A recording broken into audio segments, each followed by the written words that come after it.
अरे चलो you stop talking.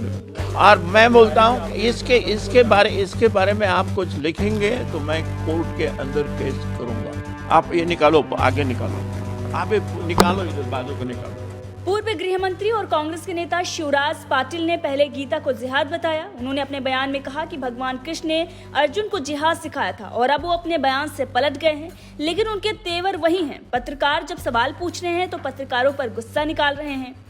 दरअसल कांग्रेस नेता ने पहले तो विवादित बयान दिया जिससे हिंदुओं में पहले से ही आक्रोश है और अब सफाई देते हुए भी हिंदुओं पर ही गुस्सा निकाल रहे हैं और इससे कांग्रेस को बड़ी मुश्किल में कांग्रेस नेता ने ही डाल दिया है। देखिए कैसे कांग्रेस नेता ने माइक तो हटाया ही, साथ ही पत्रकार पर भी अपनी खीस निकालते हुए नजर आए। अरे आपको ऐसी कोई तो भी चीज चाहिए जिसकी वजह से आपका न्यूज़पेपर बेचा जाए। आपका जो बयान था, जिहाद शब्द का जो इस्तेमाल था, वो किस मैंने बोला है कि इस चीज को आप जिहाद बोलेंगे क्या? सर अभी आप बोल रहे हैं, अब बोल रहे हैं, मैं तो जिहाद नहीं है। आप इतने सारे ये जो हैं उसके सारे मैं ये लाऊंगा और आप भी देखो। सुना दूंगा मैं अभी, हमने सुना आपका वीडियो क्या जो आप कह रहे हैं कि क्या है बताओ। इस्लाम में जिहाद जिसे कहते हैं वही जिहाद कृष्ण ने अर्जुन को संदेश में कहता है कि ऐसा मैंने बोला था जी आपकी वीडियो आप बताओ को आपको मैं सुना आप बनाओ, अभी सुनाओ, ये निकाल लो। इसीलिए मैं रात में भी क्लैरिफिकेशन इसीलिए मैं आपसे बात नहीं किया था और इसीलिए मैंने घर में बोला था, क्योंकि मैं जानता हूं मैं 50 साल से गवर्नमेंट में हूं और मीडिया आप कह दीजिए स्पष्टता से कि आप अपने बयान में क्या कहना चाहते थे और क्लियर हो जाए। मैं आप जो बोल रहा हूं वो उसका अर्थ नहीं होता है क्या? वही सब सिंपल मैं बार बार आपको बोल रहा हूँ कि इस्लाम कुरान शरीफ के अंदर जो लिखा हुआ है उन्होंने कहा है कि जो आदमी बोलता है कि भगवान एक ही है, उसका रूप नहीं है, उसका आकार नहीं है, उसकी मूर्ति नहीं बनानी चाहिए, ये मुझे मान्य है, ये बोल के आता है और बाद में बोलता है कि मेरे खिलाफ मीडिया के लोगों ने कुछ नहीं लिखना, मेरे खिलाफ सरकार ने कोई केस नहीं करना, इसलिए मैं बोला है, मगर मैं उसको मानता नहीं। अब सुनो किसने किया है? उसे हिंदू कहेंगे या एक व्यक्ति थे? आप हिंदू कहेंगे या व्यक्ति? मुसलमान ने नहीं किया ना, क्रिश्चियन ने नहीं किया ना, और सारे आरएसएस के लोग खराब नहीं हैं, सारे आरएसएस के लोग उसको मानने वाले नहीं हैं, मगर हिंदू शब्द से क्यों जोड़ेंगे? आप क्यों नहीं जोड़ेंगे? वो हिंदू नहीं था क्या? यही तो बात है आपकी। आरएसएस के सारे लोग हिंदू थे। देखो आज का देखो आज किसी धर्म से जोड़ा जा सकता है? आप वो हिंदू था क्या नहीं?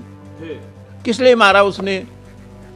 आप बताइए, ये तो बात है आपकी। गांधी के हत्यारे को आप हिंदू कहेंगे, तो इतने आतंकवादी जो हैं फिर उनको क्या कहेंगे? वो सिर्फ आतंकवाद है, किसी धर्म से आतंकवादियों को भी हम जिहादी ही बोलेंगे। किसी धर्म से जोड़ेंगे आप उसे? आप अगर वो आतंकवादी है धर्म से जुड़ा हुआ तो बोलेंगे। इस्लाम को बदनाम करने के लिए जिहाद का इस्तेमाल किया जा रहा है, फिर आप बोल रहे हैं आप देखो ये बोलते हैं कि जिहाद इस्लाम के अंदर जिहाद है, मगर इस्लाम में जिहाद क्या है आप यही बता दीजिए। इस्लाम के अंदर उन्होंने कहा है कि जो है आदमी जो है वो एक भगवान है बोलता है, उसका रूप नहीं, उसका रंग नहीं, उसका आकार नहीं है, ये बोलता है। और उसके बाद बोलता है कि मेरे पर कुछ केस नहीं होना, मेरे को कोई तकलीफ नहीं देना, मीडिया के लोग कुछ गलत नहीं लिखना, बल्कि मैंने बोल दिया। तो उसने बोला है कि ऐसे आदमी को निकाल दो, वो जिहादी है। बाइबल में क्या है जिहाद? बाइबल के अंदर जिहाद का देखना चाहते हैं आप? मैं बताता हूँ, आप ये निकालो, आगे निकालो, आप निकालो, इधर बाजू को निकालो। आई do not think this is Bible. मैंने सब अंडरलाइन करके रखा है। आप लोगों ने न बाइबल पढ़ा है, ना आप लोगों ने जो कुरान शरीफ पढ़ा है, ना आप लोगों ने भगवत गीता पढ़ी है। आप लोगों ने जो है ये मीडिया के अंदर दूसरों के बारे में कुछ बोले कि इसका अच्छा लिखो, बोले तो अच्छा लिखेंगे, बुरा देखो। I do not think that I have come to bring peace to the earth. This is Jesus Christ saying, I have not come to bring peace but a soul. Hindu धर्म में जिहाद क्या है सर? हिंदू धर्म में जिहाद जो है वो किसी भी सही बोलने वाले आदमी को मारेंगे तो वो जिहाद है। आप महात्मा गांधी को मारेंगे तो वो जिहाद है। महात्मा गांधी को किस लिए मारा? आप बताओ, आप बताओ। आप अगर उसको हम जिहाद बोलेंगे, वो जिहादी थे। जिहादी नहीं, उस व्यक्ति, उस कृति को जिहाद बोले। आप क्या बोलते हैं? बोलो। ठीक है। भगवान कृष्ण जब आप बोलो। आप कृष्ण जब अर्जुन को युद्ध लड़ने का संदेश देते हैं, उसको क्या कहेंगे? आप बोलेंगे कि वो जो है अपना, उसने बोला है कि इट इज योर ड्यूटी। वो मुझे बोलने की जरूरत नहीं है, श्री कृष्ण ने बताया, it is your duty and you have to perform that duty. It is not जिहाद। That is called? It is not, we have not called it jihad. How can you call it jihad? Duryodhan ने अगर द्रौपदी के वस्त्रास्त्र किया है, दुर्योधन ने अगर पांडवों को मारने की कोशिश किया है, और तो उसको हम क्या कहेंगे? क्या? लेकिन सर आप बोल रहे हैं कि इस्लाम को बदनाम करने के लिए जिहाद का इस्तेमाल आप- किया जाता है, आप- लेकिन आप इस हिंदू धर्म की घटनाओं को जिहाद से जोड़ रहे हैं कि ये जिहाद था। कहाँ जोड़ रहे हैं? आपने बोला ना महात्मा गांधी की हत्या जिहाद महात्मा की। गांधी की द्रौपदी का महात्मा जिहाद गांधी की हत्या करने वाला आदमी जिहादी था। मैं हिंदू धर्म में जिहादी है नहीं बोल रहा हूँ। वही उस घटना को अरे जिहाद से जोड़ आप रहे हैं। क्यों नहीं बोलेंगे? महात्मा गांधी को मारने वाला आदमी आपकी दृष्टि से क्या था? संत था? तो दुर्योधन आपने वध भी भी बोला जिहाद कि- था। और दुर्योधन का वध भी जिहाद था। दुर्योधन का वध नहीं, दुर्योधन को पांडवों को लक्षागृह में डालने का जिहाद था। और दुर्योधन को जब अर्जुन मारता है, वो जिहाद था नहीं? वो दुर्योधन को वो अच्छे काम करने के बाद, समझाने के बाद भी, उसकी राजा देने के बाद भी अगर वो लड़ाई करता है तो वो जिहाद नहीं है। वो उसी का उदाहरण जो है गीता के अंदर दिया हुआ है। वो रावण ने क्या किया?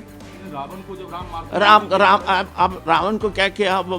रावण के बहन को उसका नाक काट दिया, तो वो क्या था? जिहाद था। क्या था? बोलो आप। आपसे जानना चाहता आप बोलो। सर, मैं आपसे मैं जानना नहीं चाहता। हूं। लक्ष्मण ने शूर्पणखा का जो नाक काटा, क्या वो जिहाद था? नहीं, क्या था? आप बोलो ना। आप बताएंगे सर। आप, मैं क्यों बताऊं? बयान क्योंकि आप मैं क्यों बताऊं? मैं ये बताता, पूछ रहा हूं सर। मैं आप किस लिए पूछ रहे हैं? क्या वो जिहाद कि ऐसा ये करके करने के लिए, इसीलिए मैं बोला था क्या? जानना चाहता हूं आपने जो क्या वो बात करी- जिहाद अरे ये था? चुप, आप आप बस हो गया। आपका ज्ञान हमको समझ में आ गया। आपको पढ़ना है तो ये किताब पढ़ो, मेरे से करने की बात सर नहीं। आपने एक अंतिम सवाल, आपने बोला कि इस्लाम को बदनाम करने के लिए जिहाद का इस्तेमाल करते हैं, आप- लेकिन आप हिंदू धर्म की घटनाओं आप से बात हमेशा नहीं के लिए बोलते हैं कि इस्लाम के अंदर जिहाद है बोल के। आप देखो कि इस्लाम के अंदर ये कहा है कि वहाँ पर अनाज कम थे। अनाज जो है अरब कंट्री के अंदर किसी भी खेती के अंदर अनाज पैदा नहीं होता है। वहाँ पर दुकान भी नहीं थे। वहाँ पर वो दूसरे कंट्री से अनाज लाके वहाँ पर देते थे, और वो जो है उसको जो है वो करने के लिए। अब महात्मा गांधी को मारने वाले लोगों को वो आतंकवादी था, वो जिहादी था, ऐसा नहीं बोल सकते आप। तो देखा आपने, जब कांग्रेस नेता से सवाल पूछा गया तो कैसे कांग्रेस के नेता माइक को हटाते हैं, पत्रकार पर भड़कते हैं, और इसलिए कांग्रेस की चारों तरफ किरकिरी हो रही है। भाजपा नेता ने भी इससे पहले जो शिवराज पाटिल के द्वारा बयान दिया गया था गीता को लेकर, उस पर उन्होंने जवाब दिया है। भाजपा प्रवक्ता शहजाद पूनावाला ने इस पर बयान जारी किया है। जानिए क्या कुछ उन्होंने कहा है। आज हिंदू नफरत की सारी सीमाएं पार कर दी है कांग्रेस पार्टी ने। तुष्टीकरण की राजनीति के चलते और आम आदमी पार्टी के गोपाल इटालिया और राजेंद्र पाल कहीं वोट बैंक की पूरी दुकान न ले जाए अपने हिंदू विरोधी बयानों से, जो उन्होंने मंदिर, कथा, विष्णु, ब्रह्मा, महेश सबके बारे में दी थी, तो आज कांग्रेस पार्टी ने सारी हदें पार कर दी। आज शिवराज पाटिल, कांग्रेस के वरिष्ठ नेता, पूर्व गृह मंत्री ने, जिन्होंने हिंदू टेरर के शब्द को भी इजाद किया था, सैफरन टेरर भी कहा था, उन्होंने श्री कृष्ण के पावन संदेश गीता जी की तुलना जिहाद से की है। उन्होंने कहा श्री कृष्ण ने अर्जुन को जिहाद सिखाया है। मतलब कि ये वो पार्टी है जिसने अपने आप को वैसे तो जनियोधारी हिंदू की पार्टी बताई है, परंतु राम मंदिर का विरोध करना, राम जी के अस्तित्व पर सवाल उठाना हलफनामे में, फिर उसके अलावा हिंदू टेरर कहना, हिंदुत्व को आईसिस और बोको हराम से जोड़ना, 26/11 का दोष पाकिस्तान से हटाकर हिंदुओं पर डालना, और अब सारी सीमाएं लांघकर जिस प्रकार की शब्दावली गीता के बारे में, श्री कृष्ण के संदेश और उपदेश के बारे में इस्तेमाल की गई है, ये दिखाता है कि हिंदू नफरत और हिंदू विरोध में किस स्तर पर उतर आई है कांग्रेस। और ये सहयोग नहीं, ये प्रयोग है। गुजरात चुनाव से पहले वोट बैंक को कंसोलिडेट करने के लिए इस प्रकार का बयान दिया गया है, और गुजरात की जनता और भारत की जनता निश्चित ऐसी हिंदू विरोधी पार्टियों को सबक सिखाएगी।